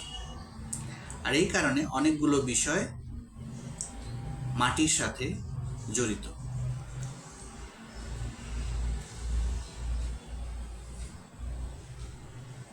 আমরা জড়বস্তু যে তথ্য ধারণ করতে পারে এই বিষয়টি অল্প কিছুদিন হলো জানতে পেরেছি। যেমন কম্পিউটারের প্রযুক্তি, সার্ভার এবং হার্ড ডিস্কে আমরা ভিডিও, গান, ডকুমেন্ট এই সমস্ত জিনিস সেভ করে রাখতে পারি। এই প্রযুক্তি 100 বছর হলো হয়তো আবিষ্কৃত হয়েছে, তবে এই বিষয়টি হাদিসে পাওয়া যায় অনেক আগেই। হযরত মুহাম্মদ সাল্লাল্লাহু আলাইহি সাল্লাম বলেছেন, তুমি যখন রাস্তা দিয়ে যাও এবং আল্লাহর নামে জিকির করতে থাকো, তখন ওই রাস্তা এবং আশেপাশের যা কিছু আছে সেগুলো সাক্ষী হয়ে থাকে। আল্লাহু আকবার। অর্থাৎ আমরা শুধু ভাবি যে জীব যারা আছে তারাই কেবলমাত্র স্মৃতি ধারণ করতে পারে, মনে রাখতে পারে, কিন্তু জড়বস্তুও যে তথ্য ধারণ করতে পারে। অর্থাৎ হার্ড ডিস্কে যেমন তথ্য থাকে, সার্ভারে যেমন তথ্য থাকে, অর্থাৎ জড়বস্তুগুলো যেমন সিলিকন একটি গুরুত্বপূর্ণ উপাদান হার্ড ডিস্ক বানানোর ক্ষেত্রে, তথ্য সংরক্ষণের ক্ষেত্রে, যেটি মাটিরও একটি সয়েল সায়েন্সেরও একটি গুরুত্বপূর্ণ অংশ। এভাবে জড়বস্তুও যে তথ্য সংরক্ষণ করতে পারে। আমাদের মোবাইল আজকে আমাদের হাতে হাতে, এখানেও আমরা তথ্য সংরক্ষণ করে রাখতে পারি। এই বিষয়টি এই হাদিস থেকে আমরা জানতে পারি। অর্থাৎ আমরা যখন কোনো রাস্তা দিয়ে হেঁটে যাই এবং আল্লাহর জিকির করতে করতে যাই, তখন সেই জায়গার চারপাশে যা জড়বস্তু আছে, শুধু জীব না, যারা জড়বস্তু আছে তারাও আমাদের সেই জিকিরগুলো সাক্ষী হয়ে থাকে এবং আমাদের জন্য দোয়া করতে থাকে, আমাদেরকে সাহায্য করতে চায়। এই বিষয়টি আমরা এখানে জানতে পারলাম। নূহ আলাইহিস সালামের সময়কার যে ভয়াবহ বন্যা, সেই বন্যার পরে নৌকাটি গিয়ে আশ্রয় নিয়েছিল একটি পাহাড়ে, এবং তারপর সেখানে তারা বসবাস শুরু করে। অর্থাৎ এখানেও নতুন ভূমিতে, নতুন মাটিতে, নতুন সয়েল সায়েন্সে নতুন একটি সভ্যতা শুরুর উদাহরণ পাওয়া যায়।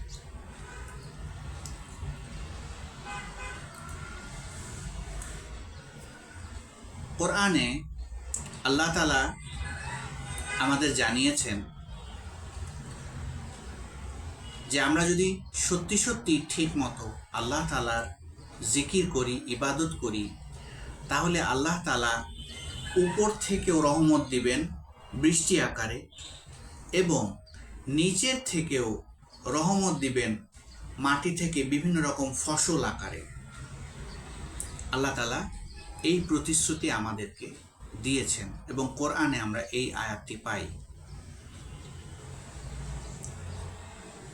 অথচ এখানে কোনো জায়গার কথা বলা হয়নি, অর্থাৎ মানুষ সমতল ভূমিতে থেকেও যদি আল্লাহর ইবাদত করে সেখানে বৃষ্টি হবে, মানুষ উঁচু ভূমিতে থেকেও যদি আল্লাহর ইবাদত করে সেখানে বৃষ্টি হবে, মানুষ যদি মরুভূমিতে থেকেও আল্লাহর ইবাদত করে, আল্লাহর সাহায্য চায়, তাহলেও সেখানে বৃষ্টি হবে। যেমন কিনা আমরা দেখতে পাই কাবার মতো একটি মরুভূমি এলাকাতেও বৃষ্টি নেমে আসে। অথচ অধিকাংশ মুসলিম দেশগুলো মরুভূমিতে পরিণত হয়েছে, যদিও কোরআনে খিদির আলাইহিসসালামের কথা বলা হয়েছে এবং আমরা জানতে পারি যে উনি অত্যন্ত জ্ঞানী ব্যক্তি ছিলেন এবং উনি যেইখানে বসতেন, যে এলাকায় যেতেন, সেইখানে ওনার জ্ঞানের কারণে, ওনার উদ্যোগের কারণে, ওনার আল্লাহর কাছে দোয়ার কারণে, চেষ্টার কারণে এবং ওনার কথা অনুযায়ী পরিকল্পনা বাস্তবায়নের মাধ্যমে ওই এলাকা সবুজে সুন্দরে ভরে উঠত। আল্লাহু আকবার। অথচ খিদির আলাইহিসসালামের কথা কোরআনে থাকার পরেও মুসলিম অধিকাংশ দেশগুলো মরুভূমি হয়ে যাওয়ার অবস্থা, এবং তার কারণ হচ্ছে বিভিন্ন রকম কোরআনের বিরুদ্ধের পলিসি বাস্তবায়ন। আল্লাহ তাআলা যখন কোনো একটি সন্তানকে পৃথিবীর আলো দেখান, তখন তার যাবতীয় রিজিক ওই এলাকাতেই বৃষ্টির মাধ্যমে দিয়ে দেন। তার রিজিক খোঁজার জন্য এক দেশ থেকে আরেক দেশে যাওয়ার প্রয়োজন হয় না, এক মহাদেশ থেকে আরেক মহাদেশে যাওয়ার প্রয়োজন হয় না। তবে বিশ্ব বিভিন্ন রকম সুদি পলিসির কারণে বর্তমানে মানুষ অত্যন্ত বিদেশমুখী, যদিও আল্লাহ তাআলা তার রিজিক তার এলাকাতেই দিয়ে রেখেছেন। আর এই বিষয়গুলো হচ্ছে ম্যানেজমেন্টের এবং পলিসিগত বিভিন্ন রকম ভুল সিদ্ধান্ত। জনসাধারণকে সম্পদ হিসেবে না দেখে জনসাধারণকে বোঝা হিসেবে দেখা এবং বিবেচনা করা এর মধ্যে একটি অন্যতম বিষয়। আল্লাহ তাআলা জমিকে প্রশস্ত করে দিয়েছেন,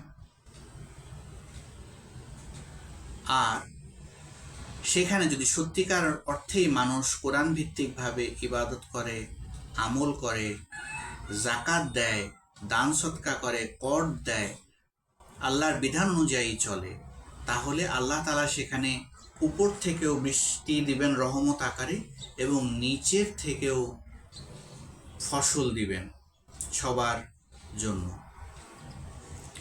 তা মানুষ সংখ্যায় যত বেশি হোক না কেন, পৃথিবীর প্রত্যেকটি প্রাণীর, শুধু মানুষ নয়, প্রত্যেকটি প্রাণী এবং উদ্ভিদের রিজিকের ব্যবস্থা আল্লাহ করে থাকেন। তবে আমরা কোরআন ভিত্তিকভাবে আমাদের জ্ঞান আদান প্রদান করি না মুসলিম দেশগুলোর মধ্যে।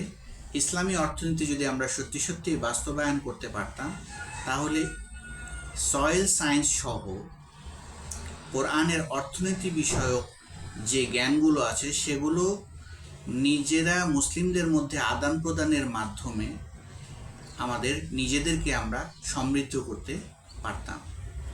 এমন অনেক দেশ আছে যেখানে 12 মাসই পরিমিত মাত্রায় বৃষ্টি হয়, অথচ আমাদের দেশে শুধুমাত্র 2 মাস বৃষ্টি হয়, বাকি 10 মাসে বৃষ্টি হয় না, আর যেই 2 মাসও বৃষ্টি হয় এত অতিরিক্ত মাত্রায় হয় যে তা একটা বন্যার পরিস্থিতি সৃষ্টি করে। এখানেও আমাদের অনেক পরিবর্তন আনার সুযোগ আছে।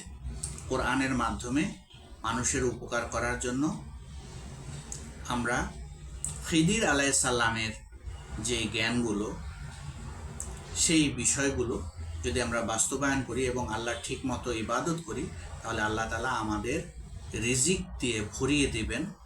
অকারণে বিদেশি লোনও নিতে হবে না, অকারণে বিদেশি রেমিটেন্সেরও প্রয়োজন হবে না, এবং অকারণে জনসম্পদ অন্য দেশে পাঠানোরও প্রয়োজন হবে না। রিজিকের জন্য এক দেশ থেকে আরেক দেশ, এক মহাদেশ থেকে আরেক মহাদেশে যাওয়ারও প্রয়োজন হবে না। আল্লাহ তাআলা ওই এলাকাতেই তার রিজিক দিয়ে দিবেন।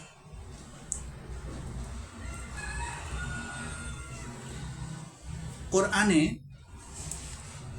জ্বালানি, গ্যাস, তেল, এই সমস্ত জীবাশ্ম জ্বালানিগুলো একটি এলাকায় দীর্ঘদিন মাটির নিচে থাকলে যে মানুষের লাশ, গাছপালা এগুলো পচে তেল উৎপাদন হয়, সে বিষয়টি আমরা কোরআন থেকে জানতে পারি।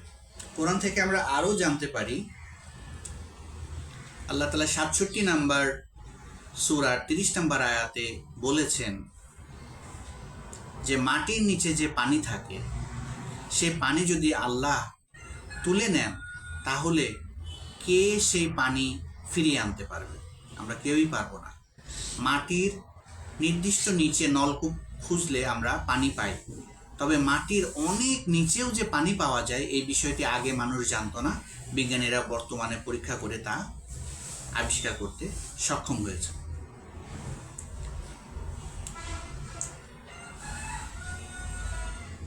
কোরআনে ডেড সির কথা বলা আছে।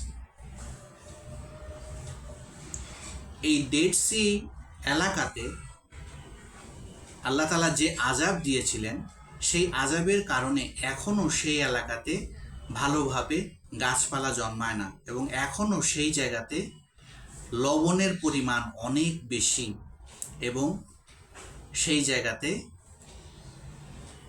কোনো ভালো ফসল বা পশু পাখি থাকে না, এবং লবণের পরিমাণ অত্যন্ত বেশি।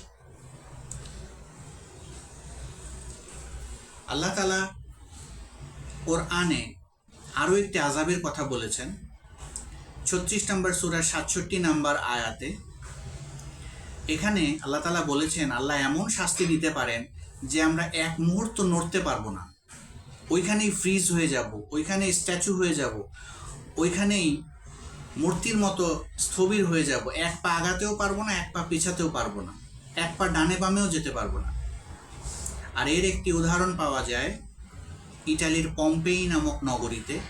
এখানে প্রচণ্ড আগুনের অগ্ন্যুৎপাত হয়েছিল, এবং মানুষ যে অবস্থায় ছিল সেই অবস্থাতেই মারা গিয়েছিল, এবং তাদের উপরে বিভিন্ন গ্যাস, ধুলাবালি, ছাই, ময়লা এগুলো জমে তারা একটি মূর্তির মতো আকার ধারণ করেছিল, যখন সেগুলো আবার জমে একত্র হয়ে গিয়েছিল। অর্থাৎ আল্লাহ তাআলা মানুষকে স্ট্যাচু অবস্থা করেও মৃত্যু দিতে পারেন। আগ্নেয়গিরির অগ্ন্যুৎপাতের ফলে প্রচণ্ড কালো ধোঁয়া ছড়িয়ে গিয়েছিল, এবং সেগুলো ওই মৃতদেহের উপর জমে জমে একটি মূর্তির মতো, ফ্রিজ করা একটি মৃতদেহের মতো অবস্থা সৃষ্টি হয়েছিল।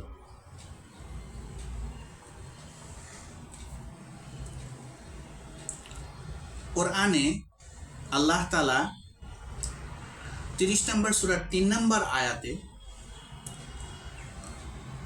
সূরা রুমে যেই এলাকার কথা বলেছেন, সেই এলাকাটি পৃথিবীর সবচেয়ে নিচু এলাকা, যেটি আগে মানুষ জানতো না, তবে বর্তমানে স্যাটেলাইটের মাধ্যমে সেন্সর ইউজ করে কোন এলাকার উচ্চতা কতটুকু সেই বিষয়গুলো জানা যায়। যেমন একটি এলাকা পিন আপ করা যায় ম্যাপের মধ্যে, এবং বিভিন্ন ইসলামিক অর্থনীতি সহ বিভিন্ন জায়গাতে কোনো একটি মর্গেজ প্রপার্টি পিন আপ করে রাখার জন্য এই প্রযুক্তি ব্যবহার করা হয়। ঠিক একই রকমভাবে ওই এলাকাটির উঁচু নিচু সমুদ্রপৃষ্ঠ থেকে কতটুকু সেই বিষয়গুলোও জানা যায়। এবং সূরা 30 অর্থাৎ সূরা রুমের 3 নম্বর আয়াতে মাটিটি যে নিচু, ওই এলাকাটি যে নিচু, সেই বিষয়টি আগে মানুষ জানতো না। তারা সাধারণ অর্থেই নিচু শব্দটি ব্যবহার করত। তবে বর্তমানে স্যাটেলাইট থেকে সেন্সরের মাধ্যমে, উন্নত প্রযুক্তির মাধ্যমে মানুষ গবেষণা করে, বিজ্ঞানীরা গবেষণা করে আবিষ্কার করতে সক্ষম হয়েছেন যে ওই এলাকাটি আসলেই সম্পূর্ণ পৃথিবীর তুলনায় সমুদ্রপৃষ্ঠ থেকে অনেক বেশি নিচু। আল্লাহু আকবার। পৃথিবীর অন্যান্য জায়গাগুলোর উচ্চতা নির্ণয়নের প্রযুক্তি তখন ছিল না, তবে বর্তমানে তা আছে। আল্লাহু আকবার। অর্থাৎ কোরআনের প্রত্যেকটি তথ্য যে অত্যন্ত নির্ভুল, সেই বিষয়টি আমরা এখান থেকে জানতে পারি। আমরা প্রায় শেষের দিকে চলে এসেছি। এই মুহূর্তে আপনাদেরকে কোরআনের সূরা 32 অর্থাৎ সূরা সাজদার 53 নম্বর আয়াতটি সম্পর্কে বলবো। এখানে আল্লাহ তাআলা বলেছেন, আমি তোমাদেরকে নিদর্শন দেখাবো তোমাদের নিজেদের মধ্যে এবং দিগন্ত বলয়ে, যেন তোমরা বুঝতে পারো। আমাদের নিজেদের মধ্যে আমরা কিভাবে বুঝতে পারি? সেটা হচ্ছে আমাদের বিভিন্ন রকম অসুখ বিসুখ হয়, শরীরের বিভিন্ন অঙ্গে বাইরে ভেতরে অসুখ বিসুখ হয়, এগুলোর মাধ্যমে আল্লাহ আমাদের সতর্ক করেন। আর আরেকটি হচ্ছে দিগন্ত বলয়ে। দিগন্ত বলয় বলতে বোঝায় দূরের কোথাও যেখানে আকাশ এবং মাটি একত্রে মিশে দিক শেষ হয়ে যায়, অর্থাৎ আমাদের চোখ যতদূর যায় সেই এলাকাতে, বিশেষ করে সূর্য উদয়ের সময় আকাশ এবং মাটির রং যেমন হয়, এবং সূর্য ডুবে যাওয়ার সময়ও আকাশ এবং মাটির যে রং, দিগন্ত বলয়ে যেই আলোক ছটা ছড়ায়, সেই বিষয়গুলো আমাদেরকে নিদর্শন হিসেবে আল্লাহ বলেছেন। আর এভাবে আমরা অনেক কাছেও যেমন আল্লাহ নিদর্শন বুঝতে পারি নিজেদের মধ্যে, ঠিক একই রকম অনেক দূরেও দিগন্ত বলয়ে সূর্য ওঠা এবং সূর্য ডোবার সময় বিভিন্ন রঙের যে আকাশ তৈরি হয়, সেখানেও অনেক দূরেও আমাদেরকে আল্লাহ তাআলা নিদর্শন দেখান। তারপরেও আমরা আল্লাহ তাআলার হুকুম অনুযায়ী চলি না এবং আল্লাহর রাস্তায় ফিরে আসি না। তো আজকের যে আলোচনা, এই আলোচনা থেকে আমরা বিভিন্ন রকম মাটির যে উদাহরণ সেগুলো জানতে পারলাম, এবং কোরআনেও যে সয়েল সায়েন্স এবং জিওলজিক্যাল বিষয়ে বিভিন্ন উদাহরণ দেওয়া হয়েছে সে বিষয়গুলো জানতে পারলাম। বিভিন্ন রকম ফলমূলের কথাও বলা হয়েছে, এই ফলমূলগুলো কোন ধরনের মাটিতে ভালো হয় সে বিষয়েও বলা হয়েছে।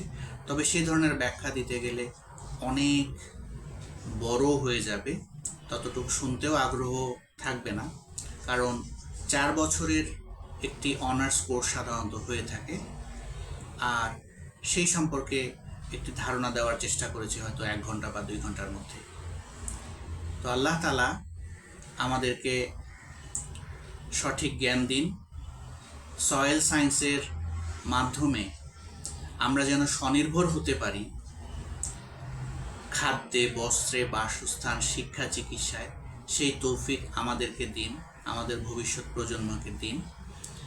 এবং আল্লাহ তাআলার ইবাদতের মাধ্যমে আমরা যেন উপর থেকেও আল্লাহর রহমত পাই এবং নিচে থেকেও আল্লাহর রহমত পাই, সেই সমস্ত কোরআন ভিত্তিক পলিসি যেন আমরা বাস্তবায়ন করতে পারি, শুধু আমাদের জন্য নয়, সব মুসলিম দেশের জন্য এবং সকল বিশ্ববাসীর জন্য যারা আল্লাহকে বিশ্বাস করে এবং কোরআনকে বিশ্বাস করে এবং হযরত মুহাম্মদ সাল্লাল্লাহু আলাইহি ওয়াসাল্লামকে শেষ নবী হিসেবে বিশ্বাস করেন। সকল নবী এবং রাসূলদের প্রতি আমি সালাম জানাচ্ছি, সম্মান জানাচ্ছি এবং আল্লাহ যেন পৃথিবীকে সুন্দর করে দেন এবং মাটির মা থেকেই আমরা এসেছি, আবার মাটিতেই আমরা ফিরে যাব। আল্লাহ যেন আমাদেরকে ঈমানের সাথে মৃত্যু দেন এবং ওনার বান্দা হিসেবে কবুল করে সকল ঈমানদারকে জান্নাত দেন, সেই দোয়া করে, সেই আশা করে আল্লাহর কাছে চেয়ে আজকের আলোচনা এখানে শেষ করছি। আসসালামু আলাইকুম ওয়া রাহমাতুল্লাহি ওয়া বারাকাতুহু।